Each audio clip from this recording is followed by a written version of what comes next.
Il-membri tal-gvern ta' Robert Sabela qed jibqgħu ma joffru l-ebda soluzzjoni għal problema enormi tal-iskart wara li fil-budget ma semmis l-ebda miżura dwar kif ħadd issolva din il-problema f'pajjiżna. Problema li dejjem sejra għall-ar. Kif l-istrateġija ta' kif jinġabar l-iskart m'għadix iktar tiffunzjona biżżieda allarmanti fil-popolazzjoni. Net News staqsa lis-segretarju parlamentari Keith Azzopardi jekk tal-Labor għandhomx xi soluzzjoni għal dan. Madankollu, bit-tweġiba tiegħu urina biċċar li l-Gvern Laburista m'għandu l-ebda soluzzjoni ta' kif nistgħu insolvu din il-problema. Liex ma kienx hemm strateġija dwar l-iskart?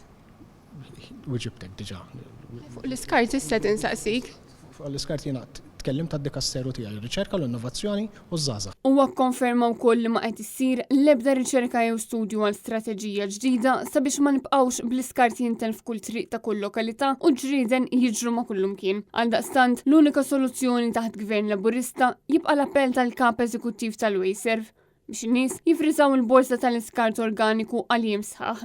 Min-naħa tal-Partit Nazzjonalista fl-aħħar xhur kien ippropona diversi soluzzjonijiet kontra l-ħmiġ u telqa f'lokalitajiet Maltin. Dawn il-proposti jinkludu li tiżdied il-frekwenza tal-ġbir tal-iskart, tinħoloq sistema ta' koordinazzjoni bejn il-kunsill lokali u l-amministraturi tal-blokok ta' appartamenti, jiġu identifikati hotspots fejn isiru reati ambjentali u jiżdied l-infurzar u l-kunsill lokali jerġgħu jingħataw ir-responsabilità tal-ġbir tal-iskart u jingħataw ir-riżorsi inkluż dawk finanzjarji sabiex itejbu u jinfurzaw is-sistema.